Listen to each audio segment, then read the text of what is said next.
Good morning दोस्तों। BSc first year के दो पेपर आपके हो चुके हैं मैथमेटिक्स के।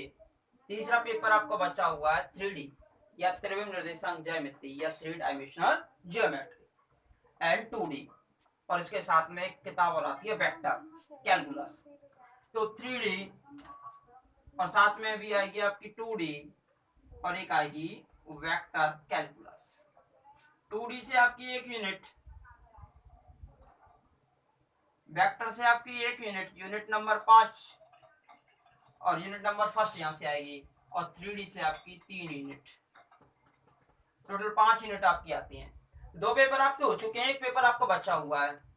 अगर ब्रज यूनिवर्सिटी पूरे पक्ष में है कि आपका एग्जाम पेपर हो, अगर आपका एग्जाम पेपर होता भी है शायद 2 आवर्स का पेपर हो, उसी हिसाब से सेटल किया जाएगा एग्जाम पेपर को। पर हो सकता है कि ऑप्शनल भी लेने के विचार हो, तो पूरा ऑब्जेक्टिव पेपर ही कर दिया जाए, OMR पे आपका पेपर ले लिया जाए।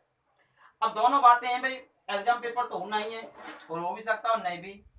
ठीक है, तो हमने सोचा है कि हम आपको 3D की कुछ वीडियो अवेलेबल करा दें, जिससे आप भी तैयारी करते रहें। और जो भी कोई प्रॉब्लम आए तो आप हमें व्हाट्सएप से कांटेक्ट करके या कैसे भी आप हमसे कांटेक्ट करके कोई भी प्रॉब्लम आती है तो आप आसानी से डिस्कस हमसे कर सकते हो। देखिए भाई, 2D और 3D, 2D में आप 12th क्लास में पढ़ के आते हो, कुछ चीजें आपने पढ़ी हैं। वेक्टर में भी आपने फिजिक्स के अंतर्गत भी पढ़ी होंगी और साथ में 12th क्लास में भी थोड़ा सा वेक्टर के बारे में पढ़ के आते हो। 2D में आप पैराबोला, पैराबोला यानी कि परवलय, हाइपरबोला,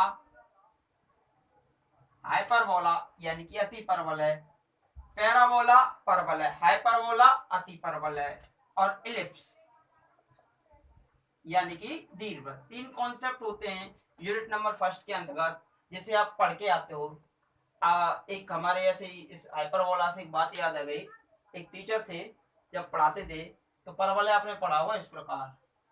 तो परवलय को क्या कहते थे कि जैसे कुत्ता मुंह ऊपर की तरफ फाड़ के रोता है ना, जो आकृति बनती है उसे परवलय कहते हैं। बच्चों को इस प्रकार पढ़ाया करते थे सर से जो एक। और एक बच्चा इलिप्स की डेफिनेशन क्या लिख के आया था, कुछ पता हो तो आपको? दीर्घवृत्त की शेप इस प्रकार होती है। तो उसने जो इलिप्स की डेफिनेशन लिखी थी तो उन्होंने क्या लिखा था, एक वृत्त होता है, उसको दो कोनों से पकड़ा, पकड़ने के बाद जो खींच दिया, खींचने के बाद जो आकृति बनी उसे हम इलिप्स कहते हैं। जबकि आपको ऐसी डेफिनेशंस नहीं देनी है, आपको समझने के लिए चलो ठीक था, किसी सर ने आपको समझा दिया होगा आकृति के आधार पर, तो डेफिनेशन थोड़ी ना होगी। डेफिनेशन तो आपको मैथमेटिशियन आधार पे देनी होगी। ये बिंदु पथ होते हैं, लोकस होते हैं, पॉइंट लोकस होते हैं, कैसे निकाले जाते हैं वो हम जैसे पढ़ाएंगे तो हम आपको बताएंगे। वेक्टर के अंतर्गत, वेक्टर के अंतर्गत अदिश गुणन, सदिश गुणन यानी कि vector multiplication, scalar multiplication, divergence, curl, Stokes theorem, Green's theorem और गॉस थ्योरम, ये आप इसमें पढ़ते हो। फिजिक्स के अंतर्गत भी पढ़ा, ये भी पढ़ा है। तो ये कॉन्सेप्ट तो लगभग फिर भी आप पढ़ सकते हो। और इसमें 3 यूनिट पढ़ती है, तो हम सबसे पहले 3 यूनिट के लिए स्टार्ट करते हैं। एक 3D के अंतर्गत भी जैसे आपने पढ़ा होगा वृत्त, तो यहाँ पे पढ़ते हो वृत्त के स्थान पर गोला यानी कि स्फीयर, सर्किल के स्थान पर स्फीयर। स्फीयर का मतलब होता है गोला। वहां 2D में चलती थी और यहाँ पे आपकी 3D में चलेंगी। जितनी भी आकृतियां हैं वो आपकी किस में चलेंगी, 3D के अंतर्गत चलेंगी। और एज इट सर्किल, सर्किल की तरह ही चलेगा। यहाँ केवल एक कोऑर्डिनेट बढ़ जाता है आपका जेड। शंकु, कौन, अभी तो आप 12th क्लास में पढ़ के आए होंगे, एक ही प्रकार का शंकु जानते हैं। 10th क्लास में, सॉरी 12th में भी थोड़ा बहुत पढ़ा होगा। एक ही कुल्फी टाइप का शंकु, या सर पे जो कैप लगाई जाती है उस प्रकार का शंकु जानते हैं, जो चारों तरफ से समान होता है, जिसे आप कहते हो वृत्ताकार शंकु। कौन सा शंकु? टेंट लगाते हो, वृत्ताकार शंकु। लेकिन यहाँ पर हम अलग अलग प्रकार के शंकु पढ़ेंगे, तो अलग अलग उसके बारे में विचार करेंगे। एक आपका होता है बेलन यानी कि सिलेंडर, सिलेंडर।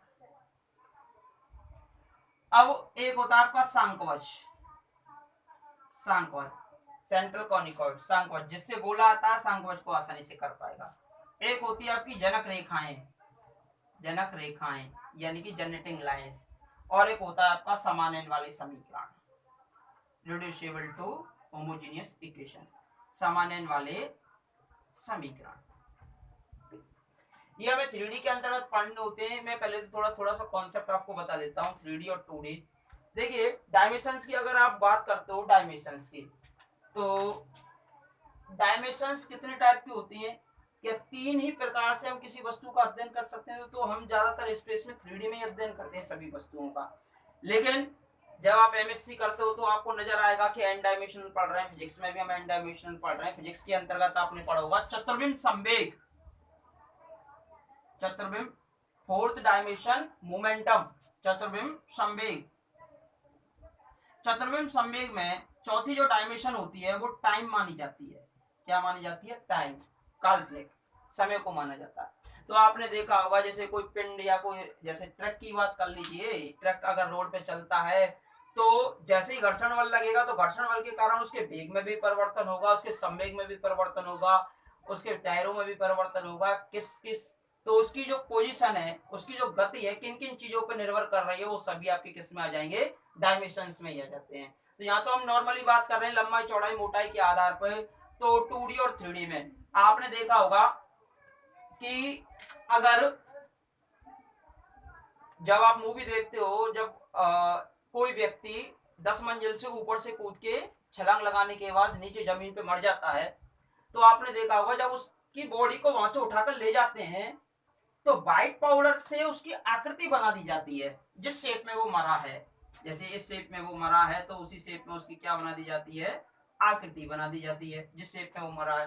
तो जब वो ऊपर से गिरा और गिरने के बाद जब तक जमीन के ऊपर उसकी बॉडी पड़ी हुई है, जब तक जमीन पर उसकी बॉडी पड़ी हुई है तो उसकी बॉडी किसमें है? 3D में, लंबाई भी है, चौड़ाई भी और मोटाई भी है। और जैसे ही उसकी बॉडी को वहां से उठा के ले गए और बॉडी को उठा के ले जाने के बाद अब जो सफेद पाउडर से जो आकृति बनी हुई है तो वो आकृति अब किसमें है? आपकी 2D में। तो उसकी मोटाई क्या हो गई? नगण्य। तो आपने सड़क पे कभी रोड रोलर को देखा होगा। यदि अभी आप 3D में हो, अगर आपको रोड रोलर के नीचे सुला दिया जाए, सॉरी कहने का मीन ये नहीं है, मतलब किसी को भी सुला दिया जाए तो उसकी जो आकृति है 3D से किस में कन्वर्ट हो जाएगी? 2D में। वो पिचक के क्या हो जाएगा? उसकी जो मोटाई होगी वो क्या हो जाएगी? नगण्य। यानी कि उसको तो केवल एक ही पलटान से खुरचना पड़ेगा, सीधी बात है भाई।